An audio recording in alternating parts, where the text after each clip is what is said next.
Hello. Happy Wednesday. Happy February. Welcome to the live stream, ladies and gentlemen. I'm trying to not make a mess of things, trying to get myself organized. I'm just a little hot mess over here. What did I hear? I heard something, I think I saw it on TikTok, and it was one of like the TikTok sounds, and it's like, remember, you are not a hot mess. You are a spicy disaster. And I was like, yes, I feel that in my soul because it kind of not even classes up spicy hot mess, but it sasses up hot mess just a little bit, right? Anyway, the Hot Mess Express is here, and I am excited to be here for the evening. I am trying to close out as much that is using bandwidth as possible just to be on the safe side. Final Cut is closed, everything is closed. Awesome. Love it. So, hello, my friends. Boy, oh boy, has it been a month, my friends. It has been a month, let me tell you. It has been, do you feel like, and I think, I can't remember where I said this today, my email newsletter. That's where I said it today. Do you ever feel like January is kind of I don't want to say a throwaway month, but it's just not, it's not quite it's not quite. You know what I'm saying? It's not quite. And so for me, I don't know if it's because like the post-holiday blues, where like you've got Thanksgiving, you've got Christmas. For me, I've got my birthday, and then at the beginning of January we have our anniversary, and we've got my husband's birthday, and just all sorts of things happening all at once, and then it's just hard stop, right? I don't know if it's like post-holiday blues and like you gear up for, hi Kim, good to see you. You gear up for like all of these things, and then January it's all just over, right? I don't know if it's that. I don't know if it's literally being in the dead of winter. It could be that. I really don't know. For me personally, winter is proving to just be tough. And I'll get to that in a minute. But I don't know if it's like one of those things, or if just January is just, I don't know, a month that we never can seem to get our what together. But I feel like February 1st is like, okay, we got January out of the way. January is like the longest month in the world. It's like 4 months long for those of us living in winter, right? So we've gotten through January. Happy day. Now we can move on. And like February officially feels like go time. Am I crazy? Am I the only one that thinks that? Hi, Trudy. Good to see you. Um, I just feel like, and it's not that January was bad or that January was unproductive, but I just kind of feel like January is the slog, and now it's over and it's February and it is now the shortest month of the year. And I'm excited. I've got challenges running in the Patreon community. We're going to have so much fun with that. I shared with you guys on my YouTube channel one of the challenges that I'm working on, which is the Use It Up challenge, where I am going to do my best to use up as much stuff as humanly possible. I counted today and I used upwards of 8 or 9 products after I got out of the shower this morning. Like on my face, serum this, serum that, moisturizer, all the like I'm literally like taking out all of these little bottles so I can methodically make sure that I use them all because I'm trying to use things up. I have a candle lit right now in an effort to actually burn a candle today. And when I'm done here, I will be drinking some tea. I have one of the lip products on that I'm working on using up. Like I'm actively making choices to do this Use It Up challenge, and it makes me very happy. I don't know why I'm so excited about it, but like just the sense, the high that you get from using something up. Am I crazy? Am I crazy in this? Is it just me, especially as somebody who likes to accumulate things? I like to have things. I will never be a minimalist. I won't. I did because I can't. As I'm surrounded by stuff that I'm like, oh my God, I need to get organized because this is how I do. And I don't know what personality trait this is. I've heard that it's an artist thing sometimes, like creative artists. I'm a musician. But like I can never keep, especially my workspace, clean, organized. I can't do it. Oh my gosh. Hi, Marie. It's good to see you. Use it up, wear it out, make it do or do without it. Yeah. Make it do or do without. Yes. Yes. Absolutely. So it's I'm working on it. I'm working on it. Hang on. I have no moderator, so I need to moderate myself here. Oh, there we go. It worked. It was just delayed. So I'm using it all up. I'm working on it. I'm feeling really good about it. And I'm only on day 2, and that feels awesome. So, how are you all doing? I would love to hear from you. What's new? What's happening? What would you like to talk about this evening? The time is yours, and I am here for it. What I I had something to tell you guys, and now I can't remember what it was. That figures, doesn't it? I just ate my first. Have you guys heard of Hungryroot? It is one of those like online. I can't say meal kit type places, but like they're like a combination of like meal kit and grocery shopping. They're a little bit of both. Anyway, I finally caved and decided to give them a try for a week, and so I just had my first Hungryroot meal. It was a chicken stir fry, and it was done in like 10 minutes. It was great because a lot of the stuff comes like all of your products come pre-packaged, not in a way like Green Chef, but like you got stir fry vegetables, fresh stir fry veggies, all chopped up and ready to go, like you would get at like the deli part of the, is that the right section of the grocery store? Like the pre-made section of the grocery store, where sometimes you can go and you can pay premium price to have the veggies prepared for you, that kind of thing. And then you just throw them in the pan.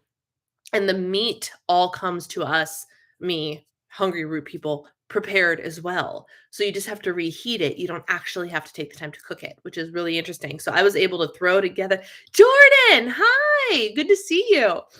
So I was able to throw this dish together. It was like 90-second quinoa wild rice blend and this chicken that was already done, and you just had to heat it up in the pan and then slice it, and the vegetables. And then it comes with most of the meals, the ones I ordered anyway, have sauces, but they come in like not like individual packets, like here are your 2 servings of sauce, but like literally like hummus container size, like regular, like you walk into the grocery store and purchase pre-made sauce off of a shelf. So I got a container that is the same size as my Dijon mustard container of chimichurri sauce for chimichurri pork chops that I'm going to be making this week. So it's like this combination of like not quite meal kit, but super, super, like Kim said, super, super convenient, which is awesome. So I tried that and it was very good. I have no qualms with it. It was great. And I'm perfectly satisfied. And after the fiasco that I had the other day when I tried to protein up a baked good, it did not go well. It did not go well, my friends. Jordan, that is so sweet of you. Thank you so much. Oh my gosh, the little guy dances and everything. Oh, he's so cute. Thank you, Jordan. That was really kind. Aside from freezing, glad to say my temp job ends on Friday. I want to get back to the routine I had last year, walking most days, mild calorie deficits. So are you, and using up the beauty products I have sitting around. I'm so glad that you're in on this challenge with me, Marie. So you've been working this one temp job and now you're going back to not, are you done? Are you done working? Cause awesome. So you can get back into your old routine. That's great. I love you too, Jordan. Thank you. I really appreciate it. And I appreciate you being here. Most importantly, I'm walking around my living room right now. Yes, get those steps. Get the, I don't, let's see. Where am I at here? Where am I? I still need 1,500 steps, and I'm going to be sitting here for at least an hour. So, maybe I should do this. Should I walk while we talk? No, just kidding. Just kidding. Back into retirement. Good for you, Marie. Good for you. I love that for you. So I had that. What other updates do I have for y'all? I don't even know. Oh, I'm in weight loss mode, y'all. You guys all know that by now. The people that are watching probably know that I am in weight loss mode right now. But I can officially declare I am back in weight loss mode. And I am feeling really good about it. Even though I haven't seen like tremendous amounts of progress or anything, I'm feeling really good and very satisfied, which is super, super important. I am eating, brace yourselves, 1850 for calories. 1,850 calories in weight loss mode. And that is the highest number. The highest number of calories I have ever started a diet with. And it kind of felt a little bonkers. It was just over where I thought my coach would put me. I thought I would end up at like 1750, 1800, but oh my goodness. And I'm loving it. I feel very in control, which is super, super nice. And yeah, anything you're hooked on right now, like something you're consistently putting on your food menu daily. Well, I go through phases with well, I have a couple things. So I have been loving my wild grain box, which you guys probably saw the unboxing, which is the mail order sourdough bread company, basically. Super clean ingredients, ready made, pop them in the oven for like 25 minutes, and you get like real good, authentic bread. So good. Um, and what I've been doing, where I was going with that is like currently my obsession is smoked salmon. I go through phases when I decide to treat myself. Who am I? I'm the person who used to treat herself with like all the dessert things. And now I treat myself with like going to Sam's Club and buying smoked salmon. I love smoked salmon. So right now, every day on my menu is smoked salmon on avocado toast and on like that bread. It's so good. Oh my gosh. Your guess was close to what I guessed they would be. Yep. Yep. I about died when you gave me my calories. Yeah. I don't mess around, y'all. My clients get to eat food. My clients get to eat food and I get to eat food, which is super, super exciting. One of the things I'm doing, I am a Healthy, the app Healthy, formerly known as I Track Bites, is now holding meetings on Zoom. And you can sign up for them and they cost like $3 and whatever. Do I track my veggies? Yes. Yes, I do. Got to track everything when you're on calories and macros. You got to track it all. It's when you're on a bites plan or something like that, then obviously you don't have to. But if you want an accurate representation of your calorie intake, which, especially if you are my client, you need an accurate representation of your calorie intake, track your vegetables. And it's very, like, once you get into the swing of it, it's really not that hard. Your apps learn what your most commonly consumed foods are, what the measurements you commonly use are. And if you just leave, I literally have my food scale in a little drawer. We have this island, right? And one of the drawers has the food scale in it. So it's just in and out, super, super quick and super, super easy because I use it 5 billion times a day. I use it for every single meal. Because and then get yourself, if you don't have, and I don't even know if a food scale without this feature exists, but get yourself a zero button or a tear button is what it's called sometimes, TARE. That way you can put your plate on it, and every time you add something new, you just hit the zero it out button and it wipes it, and then you can continue to measure. And that is a really important feature in a food scale, and it is so stinking easy. It makes measuring so easy to do. So easy to do. Da, da, da, da, da. But I'm not hungry at all. My lunch is like 700 calories or something. And I'm like, well, not going to have calories for dinner, but you have plenty. Yeah. Yeah. It's crazy. There have been a couple times already that like I ate something. I've been eating like 600 calorie breakfasts most days. Today I did not. Today I skimped on breakfast, which is fine because I had a heavier dinner. But when I'm busting out, actually that's not true. I technically made avocado toast as my snack today instead of my breakfast. So I guess if you paired my breakfast and my snack together, I had like 800 calories in the morning. But it's nice to be able to do that and nourish your body. So many people, and this came up in my healthy meeting today, we're talking about keeping ourselves full. So many of us end up hoarding all of our calories, right? We end up hoarding our calories because whatever crazy diet mentality thing that has happened in our heads, I don't know. And again, whenever I talk about diet mentality, if I call out something and that is you, I am not shaming you at all. We have all been hardwired by this diet mentality thing. All of us have been hardwired by it in the last decade.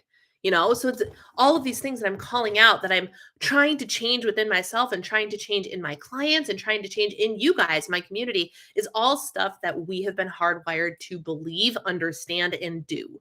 And I'm trying to undo that. So don't think for a minute that I'm trying to shame you if it is something that you do. But we have all been there where, for whatever reason, we decide to not eat much food in the morning or in the afternoon in an effort to hoard all of our calories or bites or points or whatever it is you're following for the end of the day. And for what? Why, really? I challenge you, if you're one of these people, I challenge you to eat breakfast. And I challenge you to eat a substantial breakfast, because one of the big things that happened in my life through a lesson of when I get really, really tired, I eat crummy carbs. I reach for candy. I reach for white bread. I reach for sugar. I reach for the quick burn carbohydrates. What doing that taught me, because it actually solves my problem in the short term when it comes to energy, is that, oh my gosh, my body actually thrives when I give it carbohydrates, right? What happens if I give it nutritious carbohydrates and actually intentionally infuse carbohydrates into my morning and then again into my lunch and then again into my dinner? And what happens is I have sustained energy throughout the day. And I can't pinpoint a specific instance, but I guarantee you that the way that I would eat previously, when I was in 1,200 calories, 1,300 calories, 1,400 calories, and all the diet mentality that the world had to offer, I was probably not as energized. I was great at working out, but my sustained energy was terrible. And it's because I wasn't fueling my body properly. Yeah, I just plop everything on the scale and tear it, and it's so fast. I feel like when she's tried consistently for a while and everything is already in the app, you need it, so it becomes less tedious. Yeah, the more you do, the more consistent you are with your tracking, the easier it gets, because the apps learn you. The apps know you, and you learn the food too. You learn how many calories you'll find in a certain something, right? I no longer need to think when I know that 3 ounces of carrots is 30 calories according to the bag, right? I don't have to think about that anymore, and I can do the quick math in my head to help me with that, so I don't need the nutrition information or anything. You learn as you go, and you adapt, and you become more efficient the longer you do it. That's a great point, Jordan. Having a proper amount of calories is a game changer. Tara is so amazing. Yeah, it is. Eating more protein at breakfast changed my day 1,000%. I was a calorie or point hoarder. Yes, and I'm glad I hounded Jordan to make her eat breakfast. I was like, please, just do this one thing for me. And breakfast is a game changer. It really is.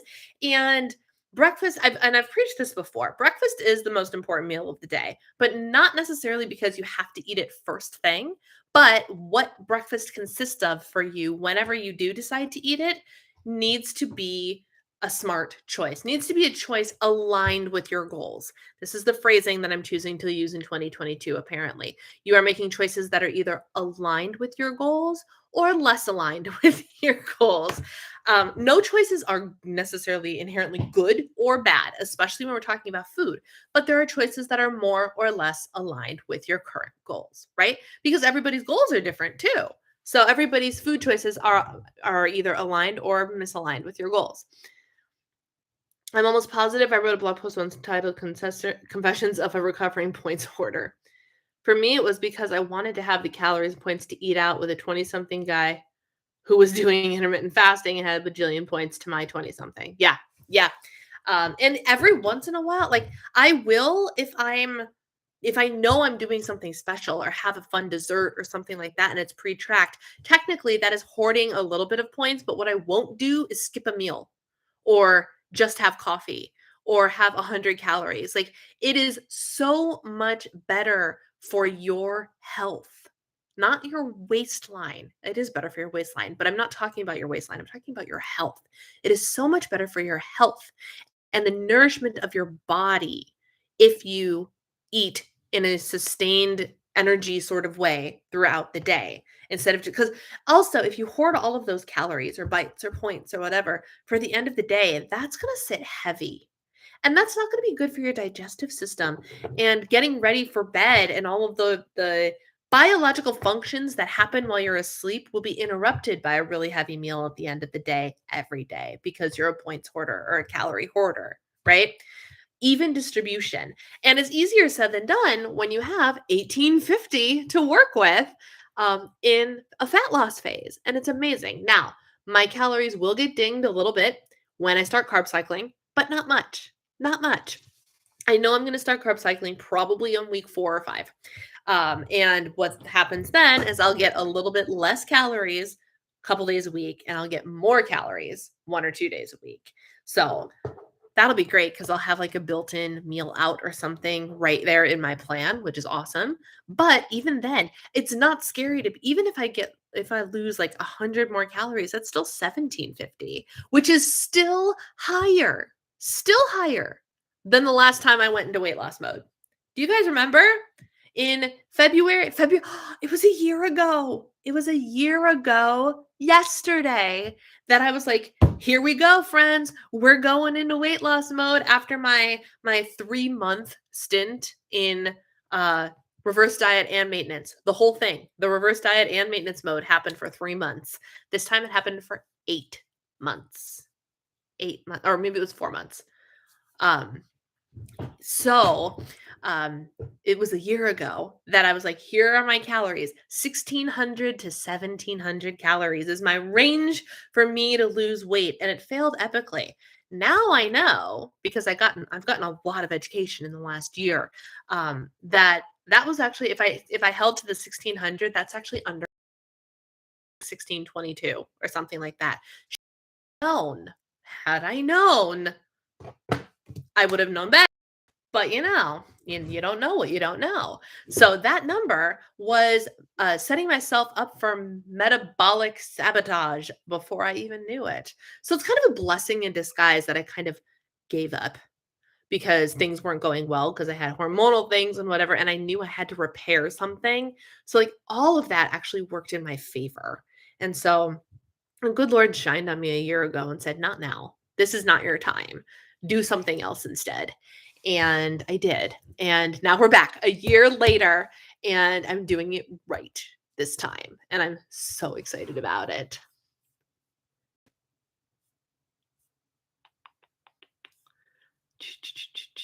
I get to a point when I'm eating where eating felt like an emergency because of hoarding, and I had no control, no plan, and that's what leads to binge eating. Yes, 100%.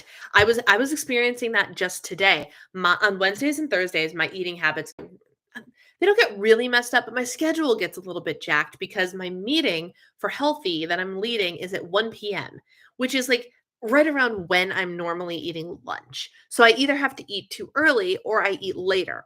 And so I did the meeting, and then today it just so happened that my Hungryroot box showed up while I was in my meeting. So I wanted to bring that inside and unbox that on camera. So I had to do all of this filming and everything before. So I didn't get to eat lunch until like 2:30 or something. And I could tell that I was so hungry that like I've discovered, I don't know how I'm learning to do this. Like I can talk to the brain, but the impulse brain that's like, screw it, grab a cookie. I can hear that brain, that voice going, you're about 2 seconds away from making a poor food choice. Do something about it. And so today I was in the fridge as I was putting things away. I was like, I understood that this got to like an urgent situation. And so I grabbed a piece of cheese and I ate a piece of cheese, and then was just the simple act. It was like 0.6 of an ounce because I took the time to weigh it. I broke it in half, threw it on the food scale, weighed it so I knew how to track it, popped it in my mouth, and then continued to put things away. And just that simple act of that one piece of cheese really helped curb the emergency feeling, that emergency moment that you get that makes you make not great choices. So yes, Jordan, you're absolutely right. It causes an emergency situation that means you are likely to have less control. Your body will expect what you do. So I wasn't eating breakfast. I wasn't hungry. I've had breakfast for 2 days now, and it expects breakfast. Yes. Your metabolism and everything is functioning on that new cycle. So when you stop eating at the end of the day, if it goes, oh, she's going to feed me, your body's going to utilize those calories in a way that means you're ready for new calories when you get up. And so it's a good thing. It's a good thing to be hungry in the morning. I am not hungry right away. I get hungry about 9 o'clock in the morning, but I will eat a little something alongside my coffee because them's the new rules that I have to follow. Eat food with your coffee. I don't love it, but I do it. So there's already something in my stomach. You know, you got to just get things started. And it's not because it's going to make your metabolism faster or anything like that. It's because you need to nourish your body and you need to be on it's better to be on some sort of schedule of some kind, right? And like Jordan said, your body starts to understand what the schedule is. And you might notice that if you shift your meal times to a time that's new work schedule, whatever it is, your body will adjust to that and understand, oh, these are about the times that this person's going to give me food. Calorie cycling or carb cycling. So they're one and the same, technically, Marie. I will be carb cycling, which means that the calories from carbohydrates in my macro equation specifically will be redistributed.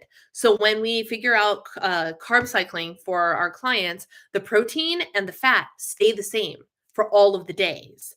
So I will always have 140 grams of protein and 75 grams of fat. And the carb number is the only thing that will change. The carbs will be less on the low carb days, which will automatically lessen the number of calories I get.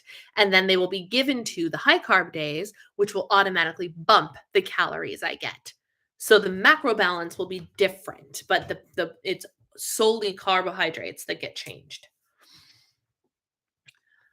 I almost felt like I had to skip meals. I had 29 points. He had 50 something at the end of the day, and he did still have nearly all of them and gave me a hard time if I didn't have the points. Well, glad I'm out of that friend circle. I was gonna say he sounds like a terrible friend, to be honest with you. But also, this is again what we're taught, and it's also just how society has done it, and especially with like the men get to eat so much more. Women feel less empowered to be able to eat. They feel less empowered to be able to eat. And like we've all done it, right? If you go on a date or something and you want to order the salad because what if he judges me for how I'm eating, right? I ordered, fun fact, I actually did order a salad on my first date with my husband. It was a good salad, like a big salad, because I didn't want to eat fried food. But I 100% ordered a salad with chicken on it on our first date. But we have to learn that it's okay to eat. It's acceptable. It's acceptable to eat and nourish our bodies well. And this is one of those things. I have a lot of people that will talk to me about. My problem is like, because I'm a big believer in telling the support system what your goals are. My husband knows that I'm in fat loss mode. My husband knows I have a coach. When I stopped trying to be in weight loss mode and started a reverse diet, I explained to him why I did the reverse diet. And I have my clients, I encourage people. Some people don't because some people still feel weird about having a coach. But some people, I try to tell everybody, hey, whoever it is that you interact with the most, what you're working on with me, because you need that support system to help you with your goals. Because I hear so many people that are like, well, I'll tell so and so that I'm on a diet, and then the next time they see me, if I'm eating a piece of cake, they go, well, are you supposed to be eating that? And they totally judge you for what you're eating, and that's not cool. So what the message, well, and the whole philosophy behind all of my content now is to try and prove that you can lose weight while eating what you want within reason, right? Am I eating cake every day? No. Am I looking forward to whenever it is I get my hands on my next 600 calorie cupcake? You bet I am. Because I can have that. I just can't have that every day, but I can have that. It's not off limits. Nothing is off limits for me except monk fruit. Learned that one the hard way on Monday. Oh, Lord in heaven. I tried to use up some protein powder, y'all, and you'll see this on my vlog tomorrow. I tried to be good, use up some protein powder, put this InnoSups protein powder that I've had laying around in my basement for ages, put 3 scoops in this muffin mix, right? No big deal. No problem. I bake with PE Science protein powder all the time. Shouldn't be a big deal. Muffins are done. I eat one. They're dry. They taste terrible. Ugh. And not long after I finish it, I get gassy. like not fun, feel really not good. So I'm like, oh, well, that sucked. That was awful. I don't know if I'm ever going to want to eat these again. So I decided I'm going to make this cup of this clean hot chocolate. What is happening on my notifications are going off? Good heavens. And so I was like, I have this clean hot chocolate that I got sent, thankfully, for no money. So I don't feel bad about hating it. But the ingredients are solid. Like it's got like some adaptogens in it, like wonderful. And monk fruit is the sweetener. And I was like, well, maybe because it's made of like pure cocoa and super bitter, it'll be fine. I, warmed up some Fairlife milk, made this hot chocolate, and I drank some of it, and it was fine until the monk fruit hit my tongue. Apparently, I can't stand monk fruit. I can't stand the taste. It did not help my tummy. I gave it to my husband, who drank it, and he's like, this is fine. I'm like, okay, so obviously he can have monk fruit. I cannot. So the next day, I went down in the basement and looked at this canister of protein powder. Monk fruit in the protein powder. That made me sick. I'm like, okay, so monk fruit is off limits for me due to a health concern, not because I don't want it, right? Or I can't have it. I can have it if I want it. I just know what it's going to do to me, right? So I want to emphasize that we can eat what we want within reason, right? You can't have 5 billion Oreo cookies, but you can have Oreo cookies, right? This is how my nutritional philosophy has changed over the years. I was just looking at my journal from last year too. I've refound some of the pounds I lost, but plan to send them off soon. Excellent. Maybe you should try to fit in a little snack before your healthy meeting if you're not hungry early enough, since you know you're likely going to eat lunch later those days. Practical hunger. Yeah, I need to figure out exactly what the right move is. Because I ate a solid snack before my workout, and I end up grazing. I eat something with my coffee. I eat something before I work out. I eat a little something after. Like, it's fine. And you know what I did? You know what I did last week and the week before that I didn't do this time? I have been here's a little hack for y'all, protein hack.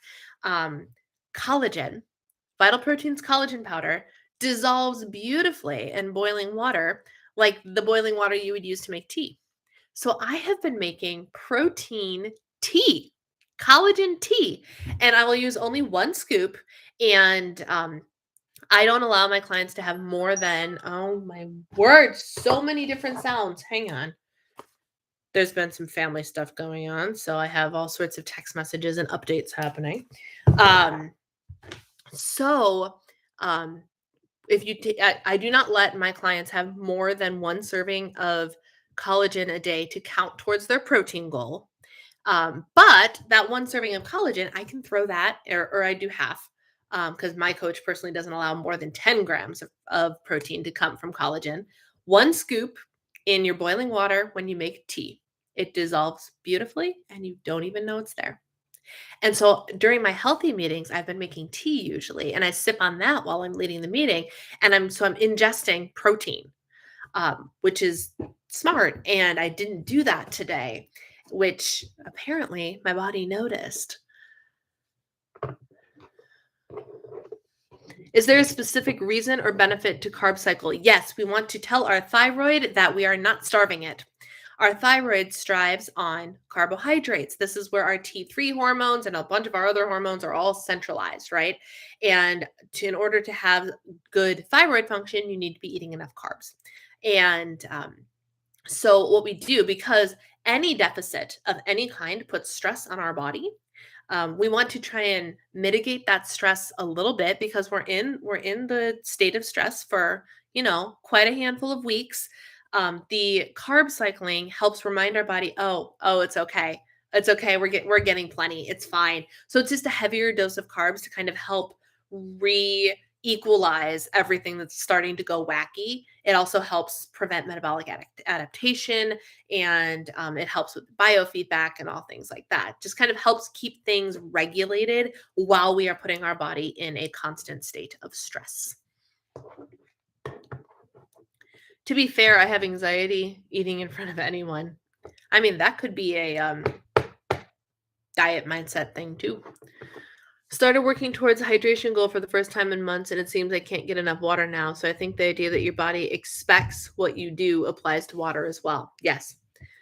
I went on a date once with a guy, and he said if I order a salad, I'm leaving because I need a woman who can eat and cook, and I hate salad. Oh my gosh, that's hilarious. Love it. Totally, people. For some reason, I eliminated most zero-calorie sweeteners and severely limit the amounts I can tolerate. Same reason. Yeah, there's I don't know. I don't know, but what I have learned in all of my years of let me find the sugar-free option, my body doesn't like artificial sweeteners. My body thrives on just give me the freaking teaspoon of sugar. What's the difference? Really? What's the difference?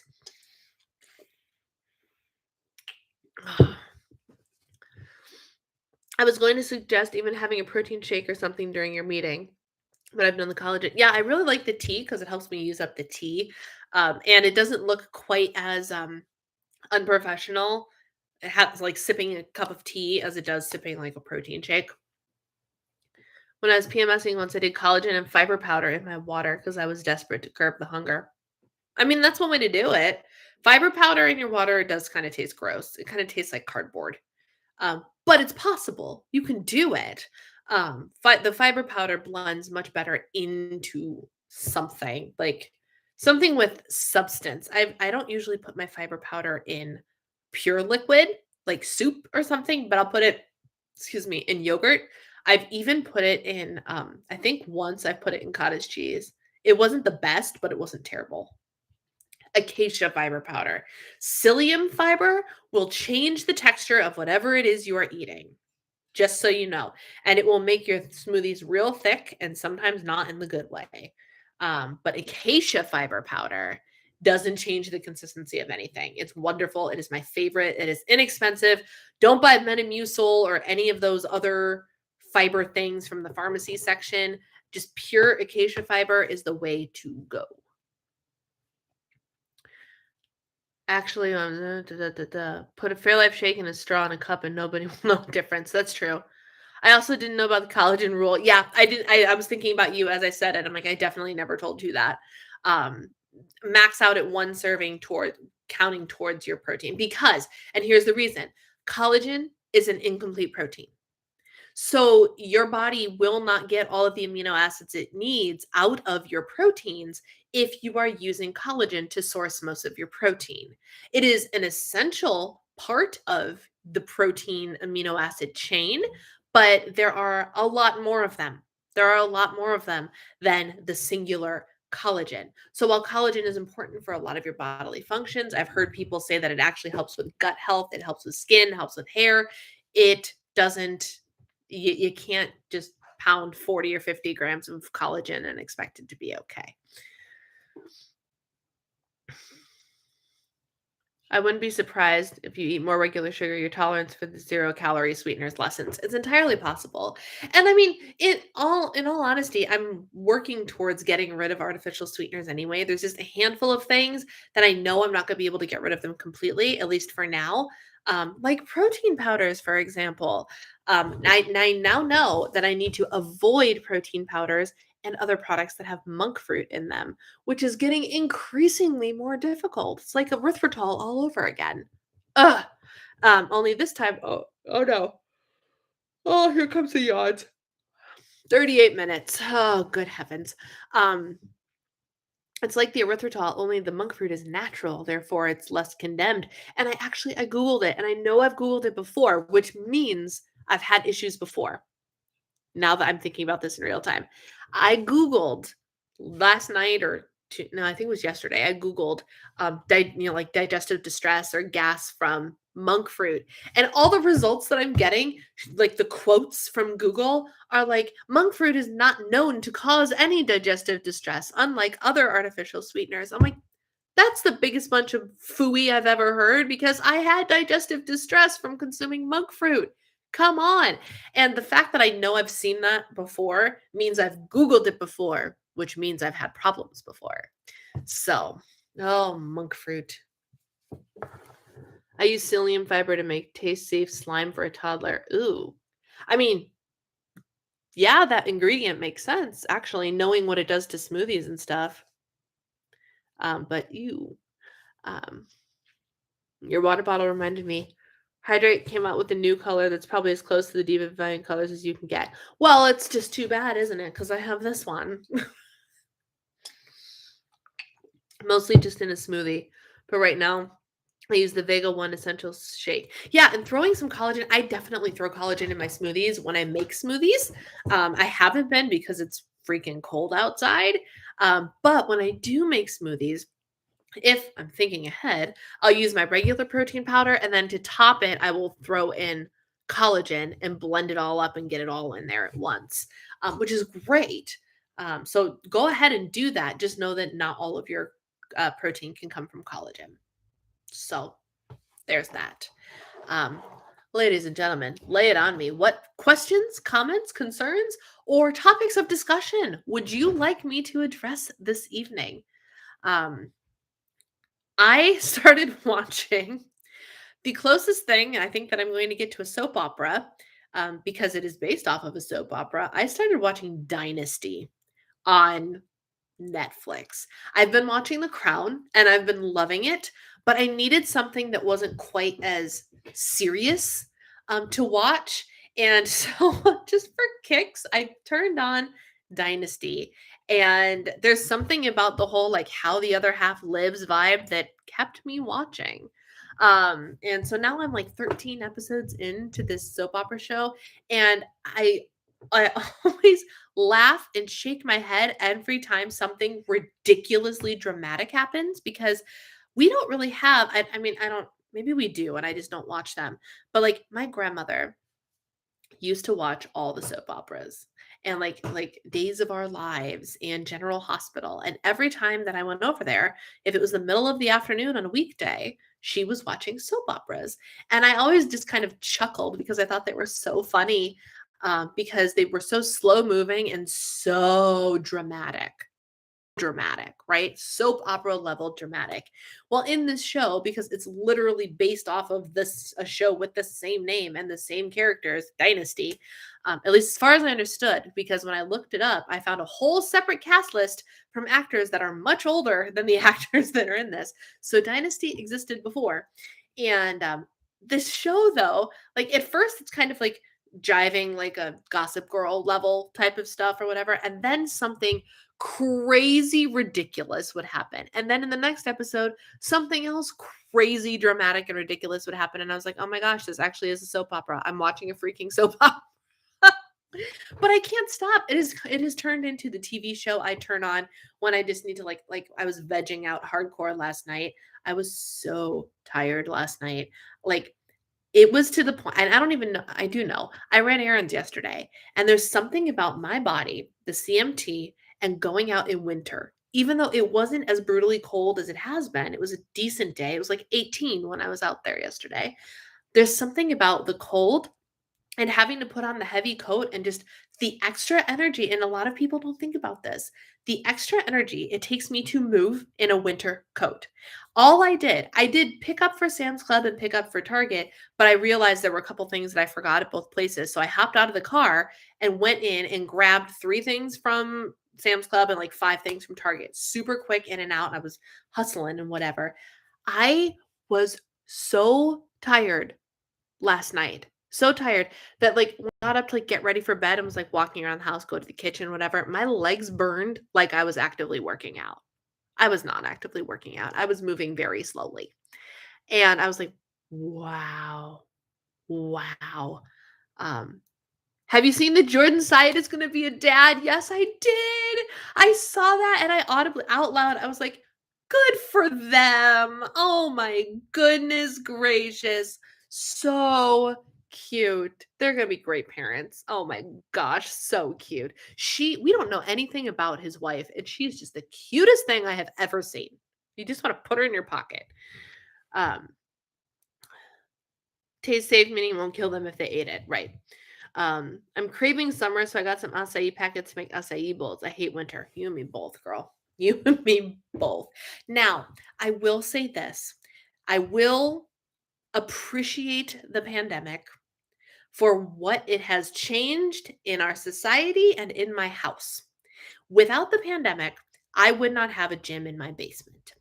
And I realized as I have been, because winter stresses me out, like high anxiety, because anytime I have to go out, I feel like I'm endangering my life, right? Because I have to walk on slippery parking lots, sidewalks, whatever it is. I do not walk down to get my mail because of the winter precipitation that does not leave the street in front of my house. So I will not walk on it. I won't. I'm trapped in my house unless I get in a car. And so like all of like the anxiety level of winter is just major with me. Last year, I didn't have any winter anxiety because we were in Florida literally the entire calendar duration of winter. So it was not anxiety provoking at all. But this year, I was like, I feel so much less stressed about winter. I still don't like it. I'm still freezing, but I'm not quite as on edge all the time. Now I'm realizing in real time that that could be due to my CBD habit. That probably helps. But what I realized is between grocery pickup, right, between grocery pickup, I've been avoiding grocery pickup as a habit, because I like to pick out our produce and everything, but in the last month, in January, I have done more grocery pickup than I have the entire time that we've used Target as our primary grocery store, and, I love it. I love it because while I would rather be picking things out myself, it saves so much time and I don't have to get out of my car. I don't have to endanger myself by having to put my feet on a potentially unplowed surface. And I'm in my SUV instead of my Fiesta, which automatically makes me feel safer. And then I realized I couldn't figure out, why am I always so stressed about going out and doing things when I have total control over when I go out and what I do? And it was because I tried to go to the gym every day. Every day in the winter, I would pack myself up and force myself to go through this anxiety provoking moment of getting out on the roads and walking through a wet, slippery, potentially unsalted parking lot to get to the gym. I don't have to go to the gym anymore because there's a gym in my basement. That singular thing has fundamentally changed the level of hatred I have for winter, and it is wonderful. And so I'm like, the day I realized that, I was like, this pandemic has caused a lot of problems for a lot of people, but I'm going to sit and I'm going to hold on to this little piece of gratitude that I have for this situation. Not being like, without this situation, I still would be trying to drive to the gym every day. And I don't have to anymore. And that has helped so much. So much. I remember watching Dynasty in the early 80s. So I'm so curious to know, and I know you can't like probably tell me off the top of your head because who knows how long Dynasty was on or whatever, but I really want to know if it's the same plot. Like, did they literally just remake the exact same show? Or did they like with probably some changes, and I don't know, like the Sammy Joe character, I think was a girl in the old one, and now he's a gay man. I don't know if the plots are the same or anything, but like with some of the big dramatic moments that happened in Dynasty, I'm like, is this really just the soap opera? And like they just redid what had already happened, or did they just take the characters and make something completely new with it? I don't know, but it has been my enjoyment TV. I'm open to anything else that's I can't even call it lighthearted, but it's fantastical. Whereas The Crown is very based on reality, right? Um, I don't know. I need some feel good. I call it trash TV, even though Dynasty is not nearly as bad as watching like The Circle or something. But I call it trash TV. Basically TV that like is too corny or cheesy or ridiculous for my husband to watch. Um, and so I was needing something new, and that just happened to pop up, and I was like, why not? And now I can't stop watching. If you need some suggestions for products that don't have the zero-calorie sweeteners, let me know. There's only one product I haven't been able to figure out. What product is that? I'm curious. And yeah, I'll let you know. I mean, I'm just looking at ingredients labels, and as terrible as it sounds, things like sucralose, I can still eat sucralose. Sucralose doesn't make me sick. He says he's Tyrone, but his screen name says otherwise, ladies. Uh, but yeah. Oh, the artificial sweeteners. Just I am so team just eat the freaking sugar now that it's ridiculous. And decade ago, Brianna would not be like that at all. But decade ago, Brianna was also eating 1,200 calories. You know, the things you learn,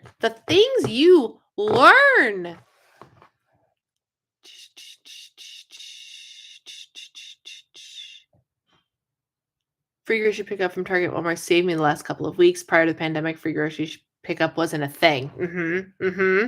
Generally, I don't like it. I worked as a grocery store shopper and I don't trust it, but it meant that I was able to eat last week. Yeah, and for the prepackaged stuff, the stuff that's like, just on the shelves, it's easy. It's things like the produce when I have to, or like the chicken even when I want to go in and like look at and assess my options and pick the one I want. Or look at the apples and be like, well, the apples actually aren't really good today. I'm not going to buy any, or I'm only going to buy 2 or something like that, right?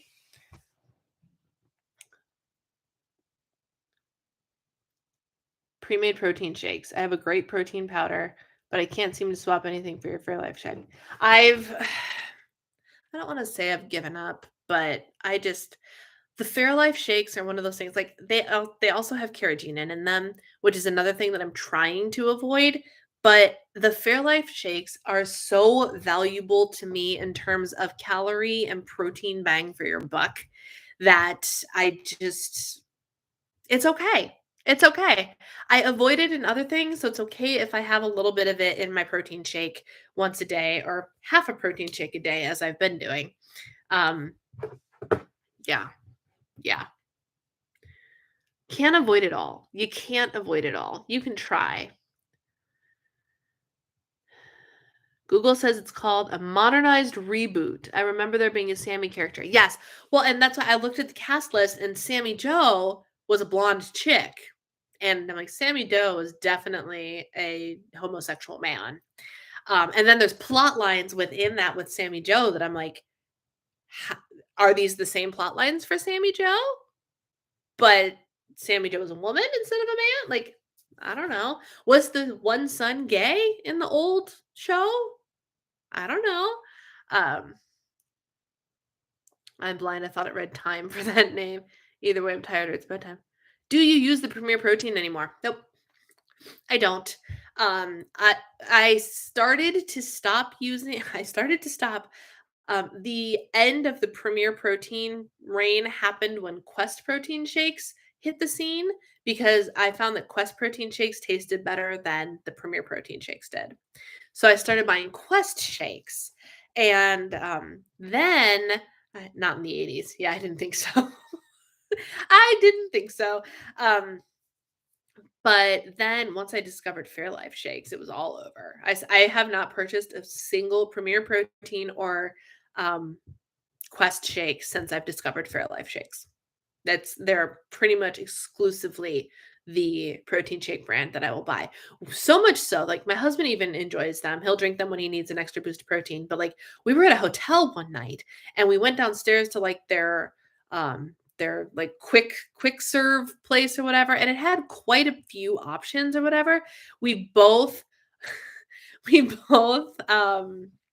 went for. We saw that there were actually Fairlife shakes, not the nutrition shakes, but the old, what are the old ones called? Core Power. I'm sorry, I'm totally distracted by the Biden forever. I'm not mad about it. I just think it's funny. Yeah, so I like these protein shakes, the Core Power by Fairlife, which has a little bit different macro balance. The Fairlife Nutrition Plan shakes are very clearly geared towards super high protein and not much else. 150 calories, 30 of which is protein, which means 120 of the 150 calories is protein. Whereas the core power shakes have a little bit more fat and a little bit more carbs and a little bit more substance to them, kind of meant to be a meal replacement type shake. But they're all so good. They're all so good that I just have not gone back to the other protein shake brands. I've never tried Quest. I have Premier and Fairlife. Yeah. Quest is good. Quest is very good. I commended Quest because of their salted caramel flavor. Actually tasted like salted caramel. Not just another caramel shake, but it actually tasted like salted caramel. And I was like, thank you, Quest, for actually taking the salted part of salted caramel seriously. Because there's a difference between salted caramel and caramel. And most companies, when they go, oh, this is salted caramel, it's not actually salted caramel. Gotta have the salty flavor to make it salted caramel. But the Quest salted caramel shakes are what made me go, kudos to you. And so I tried the other ones and they actually tasted a lot cleaner. It's cleaner the right, and not in terms of ingredients, but like they just tasted cleaner to me. Oh, there's a brand of protein shake. Let me look it up so I can give you the accurate information. I meant to look this up. My girl Ivana posted about them the other day. This is the right website. Oh. And I wanted to see their ingredients because I remember them being reasonably clean in terms of ingredients. No lactose, no gluten. Where's your ingredient list, y'all? I'm looking at Iconic. Chicory root fiber, natural flavors, cocoa powder, monk fruit. Never mind. And this is my new problem. Monk fruit is freaking in everything. Everything. Oh, monk fruit. Sammy Jo was played by Heather Locklear. Do you know who that? I've heard of that name. I know she's a blonde. I can't picture her specifically, but I know the name. I didn't expect you to give up the Fairlife shakes. Just the one thing I can't find a swap for. If you end, yeah. I mean, the swap. Well, the swap is buy a regular protein powder that doesn't have any of the artificial sweeteners in it and make my own. That's the solution. But I just, and especially buying the shakes at Sam's Club, like the price is right. It's fine. They're delicious. And it's how I get, like, I have 140 grams of protein to eat, y'all. So I drink at least half of one every day. I've been actually doing half. Yesterday, I ate all nice, whole, real foods, 2 pieces of chocolate, and half of a protein shake. And I managed to get all of my other nutrients from my meals yesterday, and that felt so good. I've never tried any of them. Oh, they're so good. I have a Love Boat episode on right now with Heather Locklear. Oh, that's so funny. That is so funny. Did you know, speaking of the Love Boat, I think I have my facts straight. The Regal Princess cruise ship from Princess Cruises, they're like, because every cruise ship has like a celebrity or some sort of thing like for its maiden voyage that kind of like crowns the ship, right? The Regal Princess is the cruise that my husband and I went on for our honeymoon. And we also were back on that very ship for the cruise we went on over Christmas a couple years ago. And it is the Love Boat cast that was their maiden voyage thing. So like it plays the Love Boat theme song. It's got a little picture of the Love Boat people and some like Love Boat memorabilia or something in like the main area of it. But yeah, the Regal Princess is the Love Boat ship.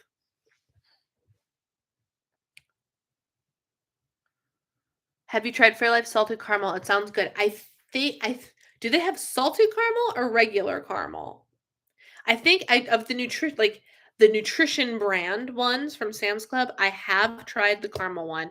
I think my mother-in-law bought all of them at some point. The only one I have not tried is the strawberry because that one's new and I haven't been able to find it yet, but I haven't actively looked for it either. But the caramel one was fine. It's probably honestly my least favorite of all the ones I've tried. The coffee one, if you need a little extra something, there's a coffee one. And that one also has 100 milligrams of caffeine in it. And it's not too coffee flavored. It actually, like, the way the taste hits my tongue is like it is very clearly their vanilla shake with coffee flavoring added to it. It's not like a whole brand new flavor. They definitely just added to the vanilla one, which I'm not mad about. It's fine. Vanilla is still my favorite. But the coffee one is pretty good. And it's what I do. And it ends up being about 150 calories and 25 grams of protein for the one if I made with unsweetened almond milk. Not bad. And now here's the thing. You want to know what's interesting? Since my whole diet mindset, like just eat the food type of situation, I've been using regular milk in my smoothies. I haven't used almond milk in a really long time. I, I haven't. We haven't purchased almond milk in a really long time because we have that Joy almond milk paste where like you just throw it in with water and blend it up and it makes the almond milk for you. But I've been buying regular old milk. So for me, if I do that and like use like the 80 calories or 120 calories for the milk, and that gives you an extra 13 grams protein for the Fairlife milk. And it's just it's a crazy thing because I'm like, I thought about that the other day. I was like, I haven't used almond milk in so long. In so long. It's crazy. My mom likes the strawberry one. I have to be careful about caffeine. Yeah, a lot of people do. I have to be careful about caffeine at certain hours of the day. It's labeled as salted caramel. Okay. It is not nearly as salted caramel as the Quest one. If you want an authentic salted caramel flavored protein shake, get the Quest one. The Quest one, if they still even make them, I'm assuming they do. Get the Quest one. That one, it blew my mind with how good it was. But I like the nutrition of the Fairlife shakes can't be beat, in my opinion. It's just, and compared to the ingredients list on a Premier Protein shake, Fairlife Nutrition Shake's where it's at. It's literally half the size. The ingredients list is half the size that it is on the Premier Protein. Fairlife milk is amazing. Oh, I know. I love it. I love it. It's the only brand, like we are budget conscious. You know, we buy a lot of store brand and things like that. There are a handful of things that I buy brand name, and I have started. My sister actually turned me onto it because she buys Fairlife milk for her daughter, and has forever because the girl doesn't eat. But she will drink chocolate milk. So, or she called it cocoa for the longest time. She called it cocoa, and it was just Nesquik with milk. And my sister would use only a third of the serving of Nesquik and throw it in a big thing of milk for her, and she would drink it. So my sister's like, I got to buy the high protein milk so the kid actually gets protein. And so she made me a smoothie or a hot chocolate, or she made me something with it. And the more I used it, the more I was like, why am I not buying this? It's great to have this milk. I use regular milk too because I realized I didn't like it. Get as close to the pre-made shakes. That's what I did. Okay. I like having smoothies when I need food time to cook. Grab and go. They're great. And like on my apparently he just has no aversion to cold things in the dead of winter. I do. Like I buy ice cream. I have no inclination whatsoever to touch the ice cream at all in the winter. It would have to be a delicious, delicious flavor. And even then, I am not inclined to want the ice cream in the winter. My husband eats ice cream every single day. And on Saturdays, his thing, on the weekends, this happened for a long time. But on the weekends, he started making Fab Four smoothies. And he does it dead of winter, Fab Four smoothie, Saturday afternoon, Sunday afternoon. And which I think is hilarious that I got him turned on to those. Like he loves them. He loves them. And puts all four components in there, makes sure that he uses cauliflower rice in his smoothies. Like I've taught him well. He does the whole thing. But he makes one and I'm like, oh, I should have one of those. And the idea of sucking down a cold meal that's that cold is just not appealing to me in the winter. It's just not. I need to add some protein to some oatmeal. That's what I have to do. And 200 calories and 38 grams of protein made Yes. Nice. 38 grams protein for 200 calories with the Fairlife milk? Seriously? That's it? That's awesome. That's awesome. Really. Love that. Stop, drop, and chug, y'all. Stop, drop, and chug. Oh, I told you guys about when I drink water, my eyes water, right? Oh no, that was yawning. I've also learned that if I'm dehydrated, which I don't think I am, which is weird, but if I drink water, sometimes my eyes will just flush. And it's very weird. I don't know why. I don't know why. My eyes do very, very bizarre things. 80 calories for the milk, 120 for the protein. Oh, you do the non-fat. Yeah. Yeah. That is solid. That's a really solid thing. So all of that to say, right now I'm anti monk fruit, going through and just the muffins. I'm so sad about the muffins because it was a Simple Mills muffin mix. So it was a good muffin mix. And I just looked at my husband. I'm like, I'm not going to eat these. So you can either decide you're going to eat them or toss them because I just can't. I can't risk that being the thing that makes me not feel good. Because what's interesting is my weight also spiked big time from the digestive distress that I was under because I'm doing daily weighing, right? So it spiked like, oh, gosh, what was it even? How bad did I spike? I'm going to look it up because I want to give you guys accurate numbers. And in my vlog, I did not give accurate numbers. When did I do that? I ate that Monday. Monday. I spiked up a pound.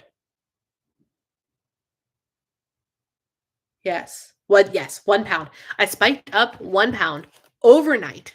Lindsay, hi. Um, so I spiked up a whole pound from the digestive distress that this monk fruit caused me. And then the next day, 24 hours later of eating, I was very, very intentional about eating much more clean foods, nothing processed, except for the like I said, my dessert were 2 little Lindor truffle balls, but made it a point to keep it real simple that day. And I dropped 1 point. Weight fluctuations are real, y'all. They are real, and then they can be caused by anything. I see people all the time freak out about the scale going up or the scale not going down fast enough. And this is the inherent problem with weigh-in days. I have decided that weigh-in day was never a good idea because of all of these things that I've learned about weight fluctuations, right?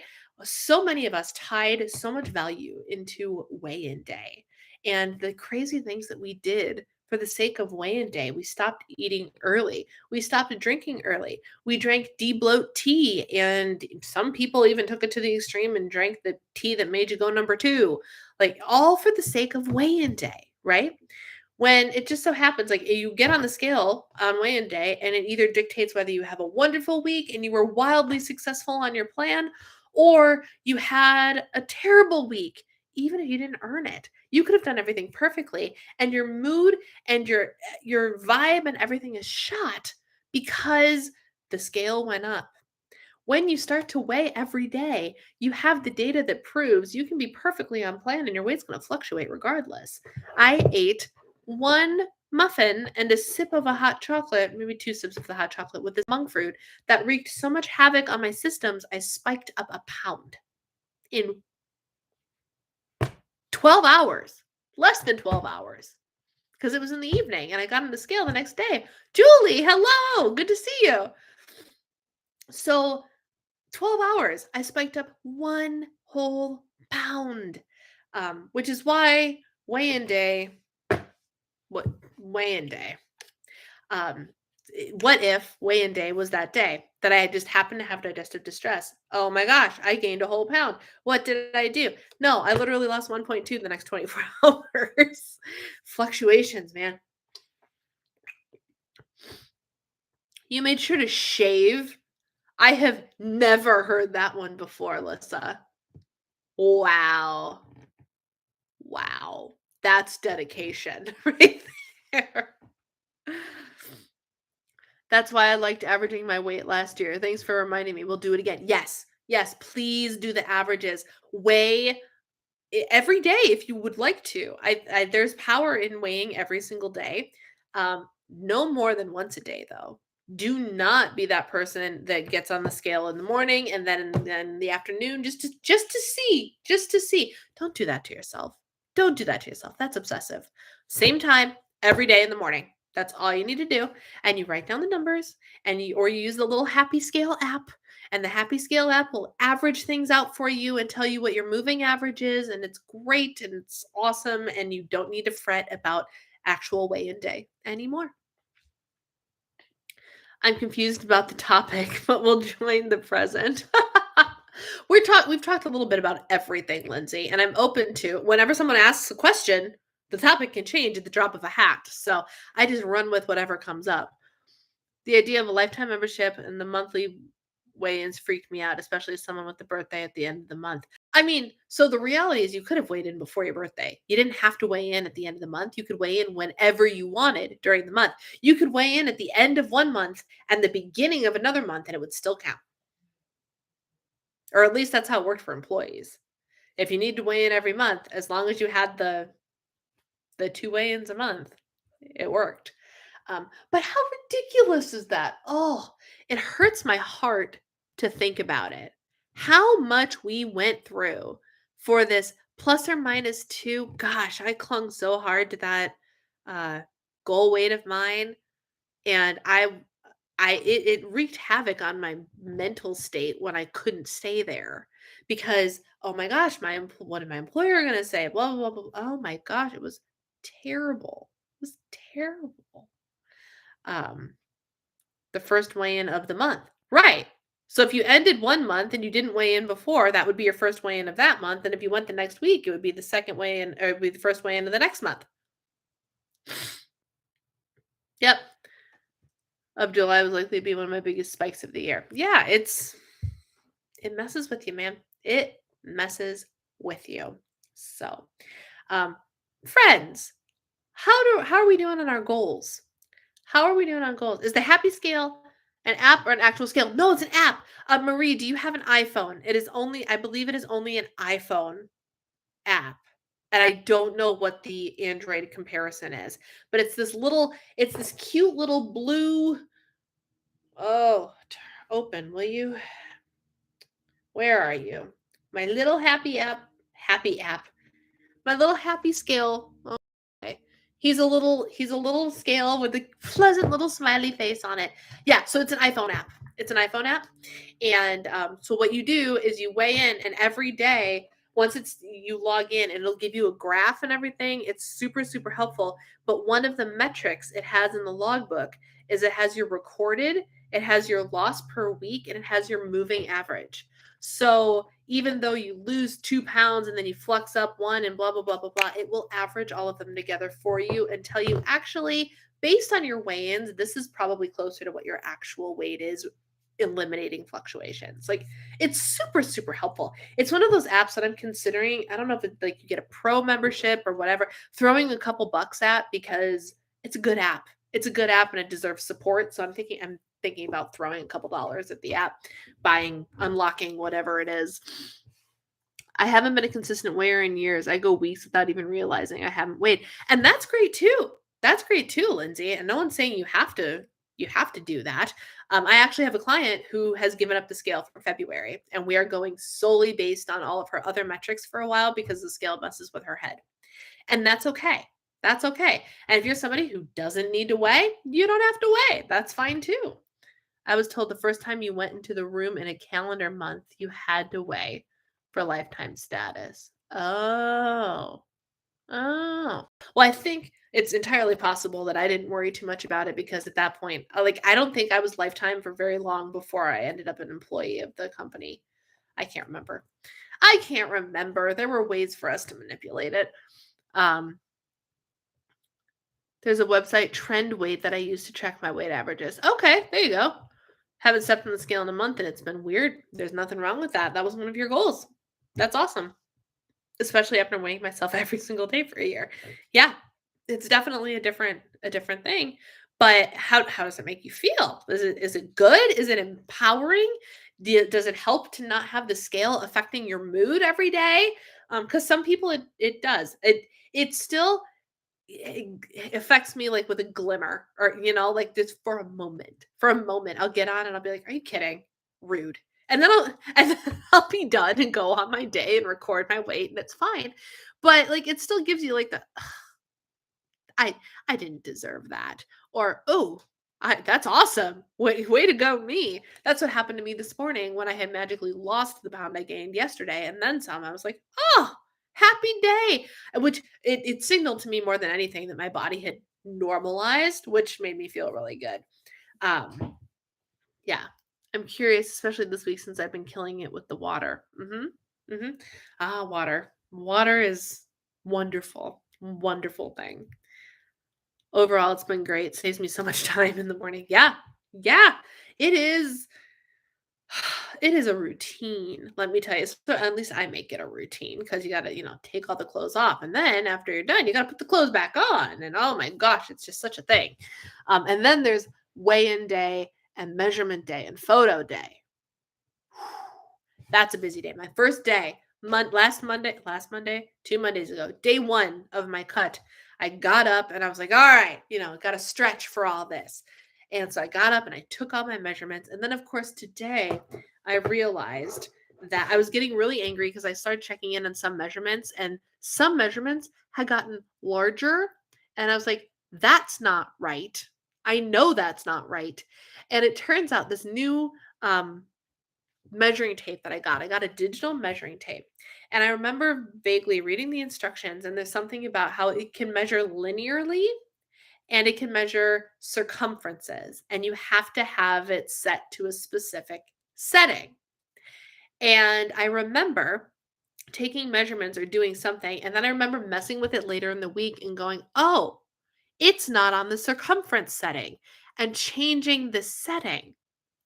I think I took all of my initial measurements with the linear setting instead of the circumference setting. So today I finally did the work of going in and like figuring out what my measurements were, turning it on the linear setting, and then changing it to circumference to watch it translate. And lo and behold, I've actually lost in all areas of my body, because I knew with my waist changing that like my lower waist was not increasing. I knew that.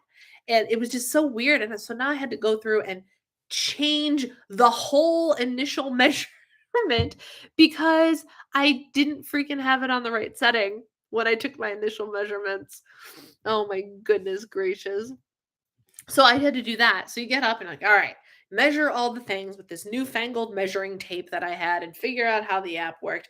Then I had to set up the tripod and take photos. And then I had to get an initial weigh-in. And I was like, I don't know, 20 minutes into this day. And I was like, whew, okay, workout's done. It was crazy. So after that, weighing in every day fueled a simple mismeasurement issue. I know. Once I saw the what did I just do? I unplugged my computer. That's all right. We're almost done here. I won't worry about fixing it. All of my light just went away because the brightness went down. But it was one of those.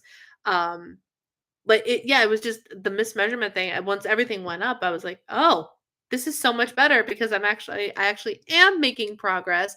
Good for me. When I saw that, I used the abdomen. It has a waist and an abdomen option, because the tape measure comes with an app. So I use abdomen for like my love handles. And I knew, I'm like, there's no way they're getting larger. There's no way. Nope, I figured it out. It's all good. In regards to your use it up challenge, have you limited what you are bringing into the house? I'm trying, yes, with one huge exception that solely happened because of a timing thing. The new brand of skincare that I've been using and I have been loving, Primally Pure.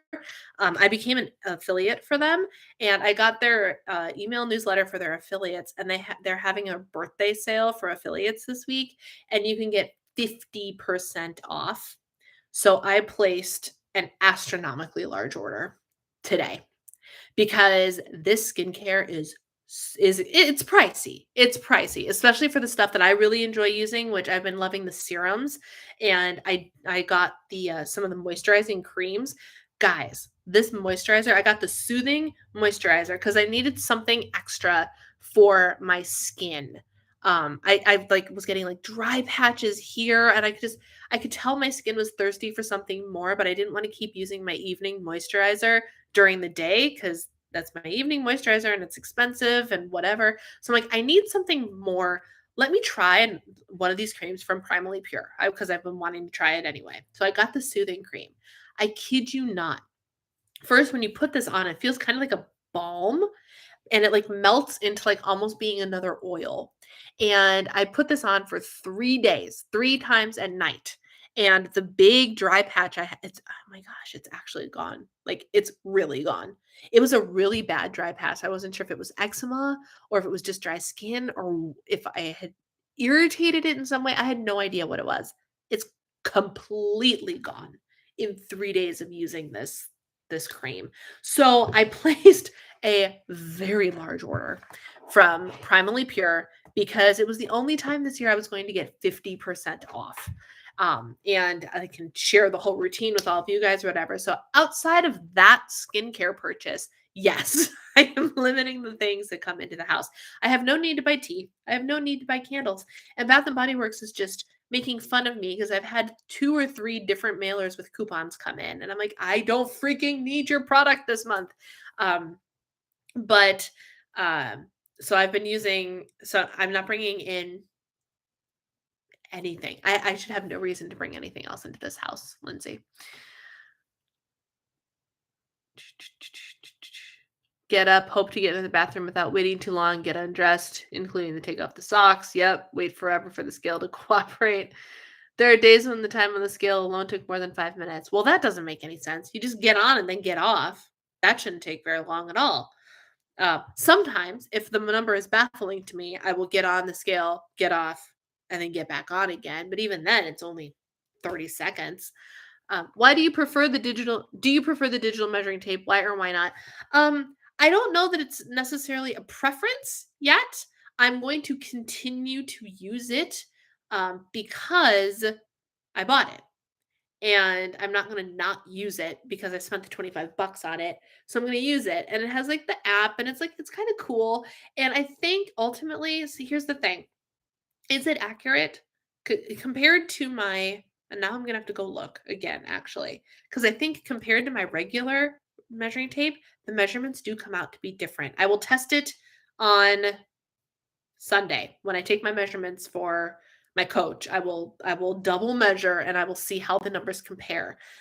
But ultimately, what it ends up being about is as long as I'm consistent with which method I use, I can't flip back and forth and be like, oh, this week I'm going to measure with the non-digital measuring tape. And then you can't do that. So I figure even if the measurements are off, it doesn't really matter as long as I'm consistent. And what's most important is if the measurements go down. So if this measurement of 35.2 inches is actually inaccurate, but how it continues to measure from that point forward, half an inch is still half an inch, then that's fine, right? So I'm using it to try and get used to it and see if I really like it right now because I'm still kind of fumbly with it. It feels like more of a hassle. But I want to learn and try and continue to see if I really do like if I really am just better off whipping out the old one or if it just takes some finagling for me to figure out how to like push a button and do all the other things and how tight is too tight because I was noticing like sometimes if I pushed I could get it to say significantly smaller, but I also could see on the backside that it was indented and I'm like, no, that's not right. Got to loosen that sucker up. You know what I mean? So I will keep you guys posted after a couple months of measurement. But right, as long as the trend goes down, it doesn't matter which one I'm using. So for now, I'm going to use the well, I guess for now, if I started with this one, I'm stuck with this one, right? I don't think it's better or worse than when you have to read yourself. I do, however, recommend using a body tape measure that hooks itself to make a loop so you can get good numbers. Right. So that's what I have. Mine does the hook thing. And for me, that feels weird, but also like, and for me, it's just getting to understand the placement of everything. And I'm sitting like, I am making references on my body that you guys can't see. But once I get used to the placement, then um, then it should be fine. It should be fine. I like the idea of it measuring circumference and like it understands that it's measuring a body part and I don't know. I don't know. So far I like it. It was $25, so we'll see. We'll see. Yes. Yes, yes, yes. So, all right, friends. Anything else you want to discuss before we go?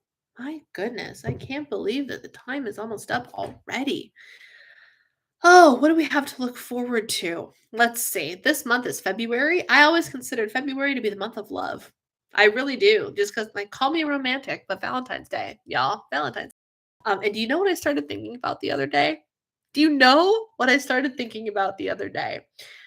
What holiday pops up in the candy section after Valentine's Day is over? Easter. Easter candy. I love Easter candy. Easter candy is my favorite candy season. Peeps are awesome, and peeps are straight carbohydrates. I just realized this. Oh my goodness. We're looking forward to an ice storm. Oh,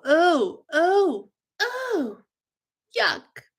I don't think we're expected to get everybody's getting precipitation. Illinois was getting some pretty significant school closing worthy precipitation and we are not, knock on wood, slated to get any snow in the next 10 days.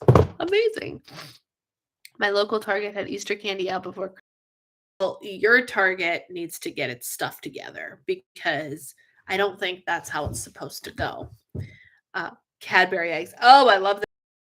And I know I've said this before and asked this before. I feel like the Cadbury formula has changed in the last couple of years. Am I crazy?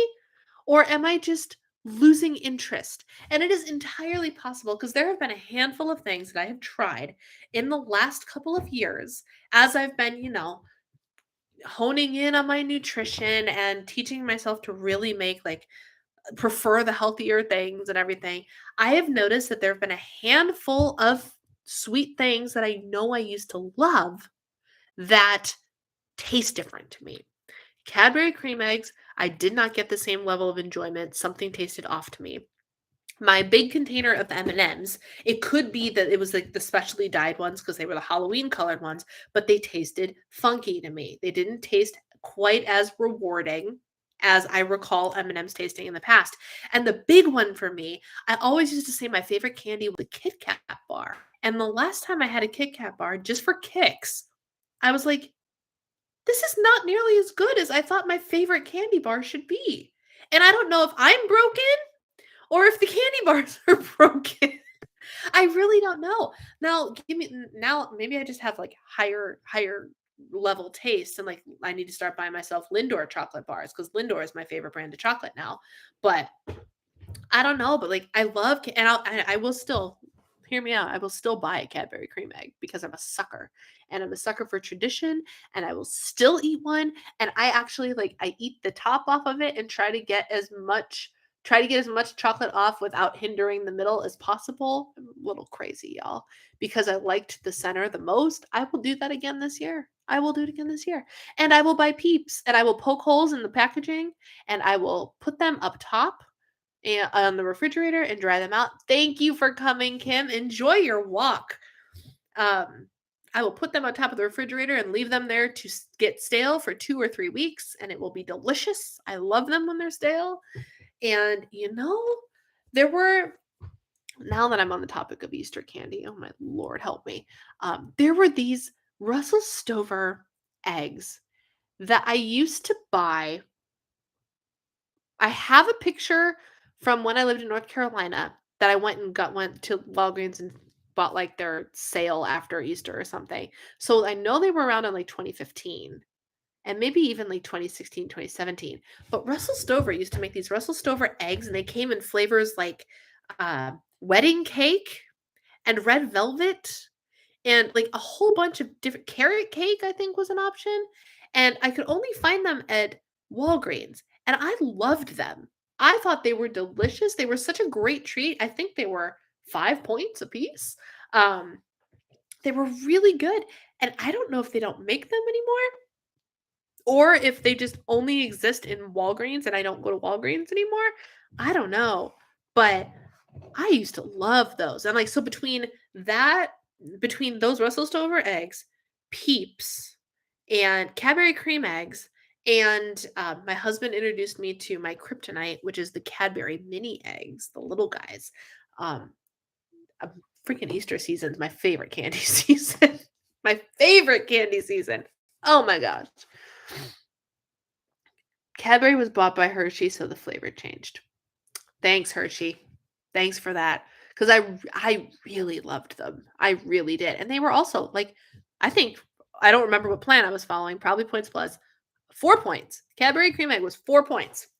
And like I had my Easter candy consumption down to a science. Y'all, down to a Weight Watchers science. Or maybe by that point it might have been eye track bites. I can't remember. Cadbury eggs. Nope, didn't like it. In Central Illinois, they closed school before the storm for 2 days. Wow. Wow. I still have Mellow Top Reese's in my freezer. Nice. I don't like Peeps with the chocolate covered marshmallow eggs. My mom likes chocolate covered marshmallow eggs.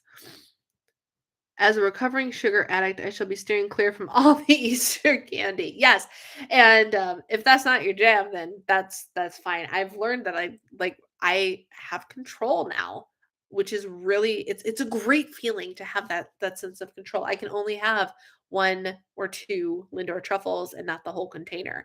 I have a cookie jar full of cookies, and I reached in there earlier today and I grabbed 1 cookie, little cookie, and I ate it and I was happy about it and I went on my merry way and I was like, "Who am I? Who does stuff like this?" So, I have to be cautious when I'm bringing in the Easter candy, but I should, in theory, have the control to be able to have some Easter candy in my house. The the Cadbury eggs is the one thing that I'm like, "How do I do that?" And last year I bought, little ones. I bought the little individual serving bags to kind of help me with that problem because then I can just grab 1 and be done. The minis, I would say mine too. Abdallah candies. What is that, Marie? I need to copy and paste that. In Burnsville. Burnsville's not that far. Ooh. I don't know what it is, but copy and paste. So now I can look. Gourmet candy place. Marie. Why? I have needed a good candy store. Back in Illinois, we had a gourmet chocolatier and with controls over the sugar. I know. It's like when I gave myself permission to have it, I magically had control over it. Like, and that's the thing. That's the magic that I've been experiencing is the whole like if I take the power away from the food doesn't have the power, right? And I've told myself, and I was talking about this in my meeting today too, and I know we're over. If you have to go, you can go. But I was talking about how it all started with that fateful Thanksgiving where I realized that I eat like 3 Pillsbury crescent rolls, and then dawned on me that I'm freaking at the time I was, I think, 30 years old, and I can go out and I can buy crescent rolls whenever I want them. And all of a sudden, it didn't matter. And what I've started to do is on occasion, I will go out and I will buy something like that. I have made for dinner a box of macaroni and cheese to have as a side dish. Something that I haven't made in ages. And or occasionally I will bring home Grand's biscuits or Pillsbury crescent rolls and we'll make them for dinner. Like with our dinner and that's our side dish. And you know what? Nothing horrible happened. I was allowed to buy them with my grocery money and make them. My husband and I enjoyed them. I didn't overdo it. And it was one of those realizations that like I can buy this thing whenever I want. And there's no like restriction feeling from it. And the same thing has started to happen for the sugar stuff. I was like, oh, the cookie jar is empty. I like cookies. I should fill the cookie jar. So I went and I bought a couple of shortbread, heart-shaped shortbread things from Target because they were on sale. And I filled up the cookie jar. And they've been in the cookie jar for like a week now. and nothing crazy has happened. There are still cookies in the cookie jar. I don't even think my husband knows there are cookies in the cookie jar, which means the only person who's been eating them is me.